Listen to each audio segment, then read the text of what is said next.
Bienvenue sur votre chronique Business Angel. Ce mois-ci, du nouveau pour les CIBA d'West Angel, la fusion des réseaux software BA et IT Angel, le renouveau du site internet France Angel, les Business Angel de l'export nouvelle édition, mais aussi le marché russe intéresse les Business Angel français, sans oublier les rendez-vous à venir.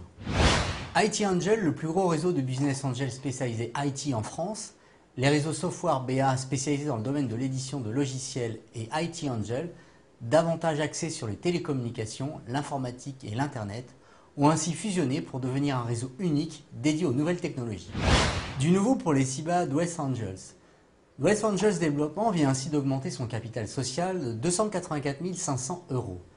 Grâce à cette somme, deux levées de fonds peuvent être effectuées à destination d'une part de 3 Lift, une société qui conçoit et commercialise des lèvres-conteneurs électriques de conception novatrice pour les bennes à ordures ménagères. Ezo Store, un site marchand sur le gadget, a pu également bénéficier de cette levée de fonds. À l'international, les business angels français s'intéressent au marché russe. 2,5 millions de dollars d'investissement auraient déjà été versés par des business angels français et russes. Le regagnant, le groupe russe Surfing Bird, qui s'occupe de développer le service de conseil de recherche. Comme le souligne l'entrepreneur français qui a cofinancé ce projet, le marché internet russe est attrayant. Ils envisagent même d'ouvrir un fonds d'investissement pour investir ouvertement dans des projets russes. Un vent frais souffle sur le site internet de France Angels, plus moderne, plus lisible, mais aussi plus rapide. Vous devriez apprécier le nouveau site internet de France Angels, mais quoi de mieux que de le tester pour l'adopter. Du 28 novembre au 2 décembre, ne manquez pas la semaine des Business Angels.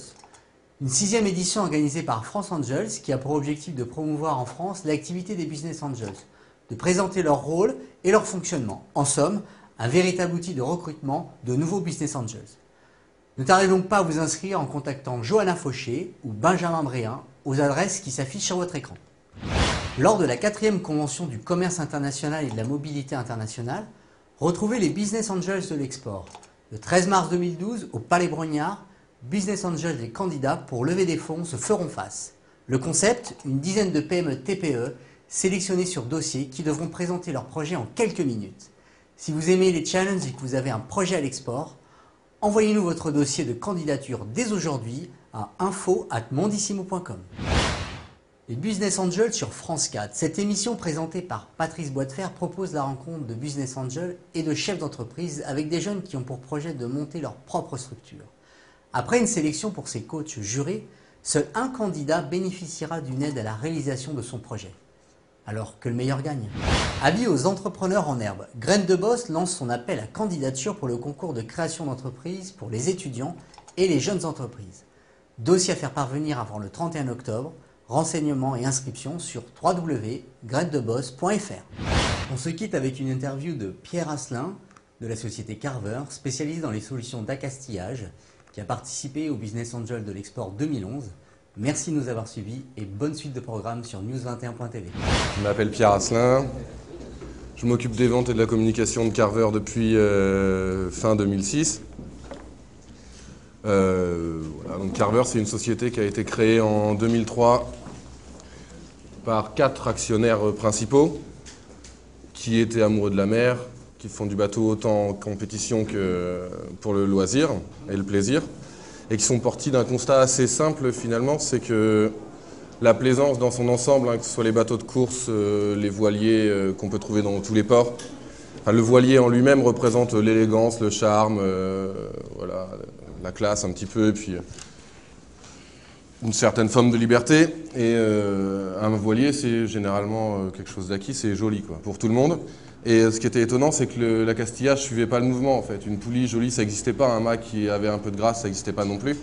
Donc la société, elle s'est créée comme ça en fait, d'intégrer une vraie réflexion sur le design dans les produits qu'équipe le bateau, en plus du pont en tech qui peut être joli, mais on a un certain décalage il y avait un décalage en tout cas, entre les produits qu'équipait le bateau et le bateau en lui-même. Voilà.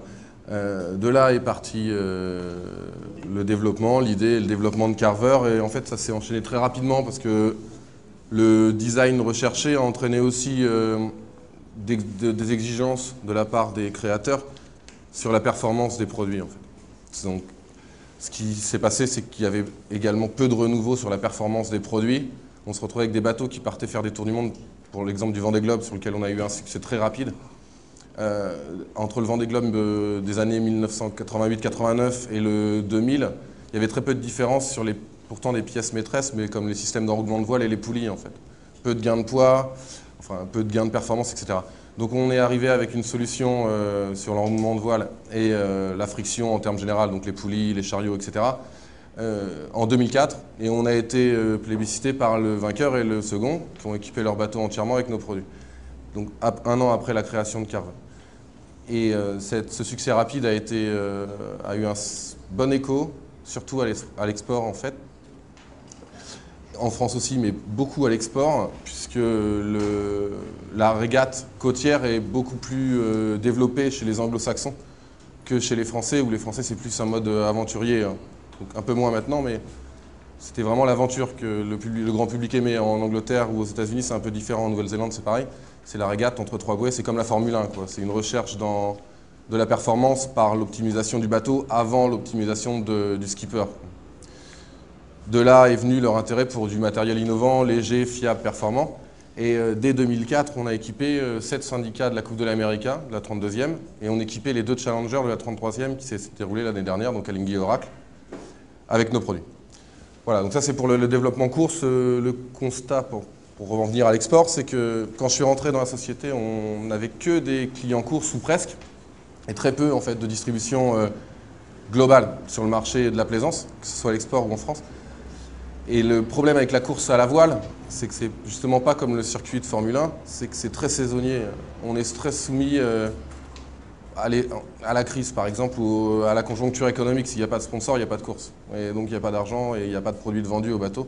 Et on a remarqué ça juste après l'effervescence qu'il y a eu autour du Vendée Globe le dernier. Il n'y a eu aucun projet neuf, alors qu'à l'époque, il y en a eu 21. Et 21, pour nous, c'était un chiffre d'affaires exceptionnel. Voilà, donc en fait, on a mis l'accent d'abord sur la distribution à l'export. C'était un choix de l'entreprise. On a mis un peu en France de côté. Donc finalement, la distribution française, elle est née un peu, elle s'est portée toute seule grâce aux retombées qu'on a eues du Vendée Globe, de la classe 40 naissante, enfin quelques classes qui étaient très regardées par les Français et puis les distributeurs. Donc on a signé des accords avec les 3 grands distributeurs, réseau de distribution français, en 2009 en France, et en fait ça se développe petit à petit.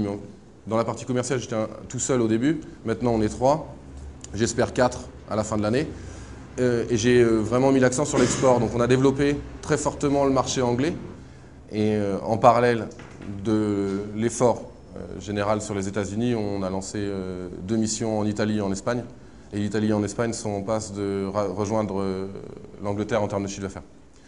Voilà, donc là le projet que je viens vous présenter, c'est le développement de l'export un peu plus rapide que si on continuait comme ça.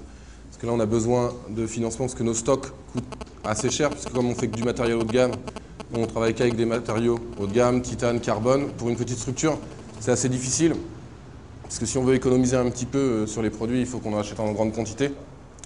Et voilà, on a un besoin de financement assez important et on souhaiterait embaucher un cadre pour faire exclusivement de l'export enfin en mai 2011. C'est l'objectif. On a reçu cette personne-là, on est plutôt pour l'embauche et on aimerait l'embaucher dans des conditions qui pour lui sont décentes et qui pour nous sont satisfaisantes.